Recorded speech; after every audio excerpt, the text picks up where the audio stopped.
জারি থাকবে। এবার জাতীয় শ্রমিক শক্তির উদ্যোগে এখানে যারা শ্রমজীবী মানুষ রয়েছে তাদের সাথে আমরা 3 দিন ইফতার কর্মসূচি ইনশাআল্লাহ চলবে।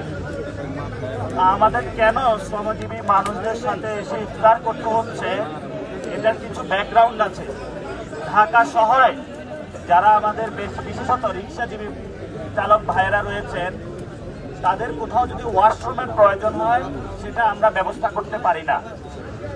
এই জন্য বর্তমান সরকার যারা আছেন, আমাদের সাধারণত যারা আমাদের রিক্সাজীবী এবং রিক্সা চালক ভাইয়েরা, তাদের জন্য বিভিন্ন জায়গায় ওয়াশরুম ফেসিলিটেশন করা, সাথে সাথে তারা যাতে গোসল করতে পারে। আপনি দেখবেন একজন রিক্সা চালক উনি রাস্তার পাশে ঘুমিয়ে থাকে রিক্সার মধ্যে, কারণ গোসলটা করবে কোথায়? সাথে সাথে ওনার কোথাও যদি ওয়াশরুম প্রয়োজন হয় সেটাও যেতে পারে না।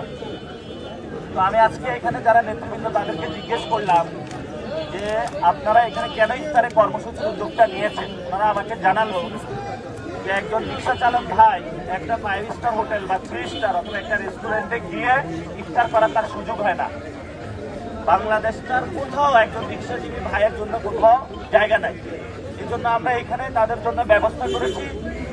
তারা সারাদিন রিক্সা চালিয়ে, ওনারা অধিকাংশ মানুষের রোজা রাখেন। এখানে এসে আমরা ইফতার করবো একসাথে। প্রত্যেকটা দিন রিক্সা চালক ভাইরা এখানে আসবেন, ইফতার করবেন এবং সমাজের যারা অন্যান্য শ্রমজীবী মানুষ রয়েছেন তারাও এখানে ইফতার করবেন ইনশাআল্লাহ।